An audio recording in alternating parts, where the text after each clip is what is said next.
The Haisla people have lived here for thousands of years, and one of their most important resources is cedar.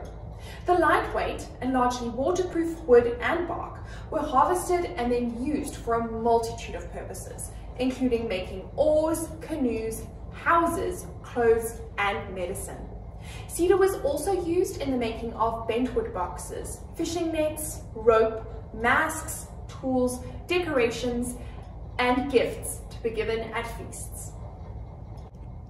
The wood was harvested at a time when the sap was running high. Picking out a tree was a highly specialized role, as the tree had to fit its intended use, such as a canoe, longhouse planks, or a carving pole.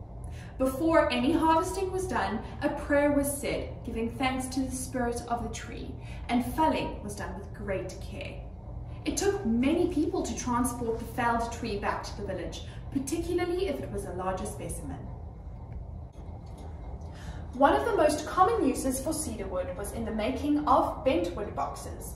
3 channels would be carved into a large piece of wood before it was soaked in fresh water for a while.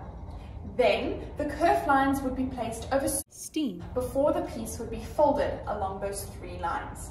The final closures were made with wooden dowels or nails. Painted bentwood boxes were used at feasts or to store burial items, while plain bentwood boxes were for more common everyday use. Oolican grease was also stored in these boxes. Although only men took part in the felling and carving of the cedar wood, the women were responsible for the harvesting of the bark. When the sap was running high, so in mid to late summer, they would venture into the forest and find a tree with few branches and straight grain. Then they would make an incision near the base, grab hold of a small piece of bark, and pull a strip off the tree.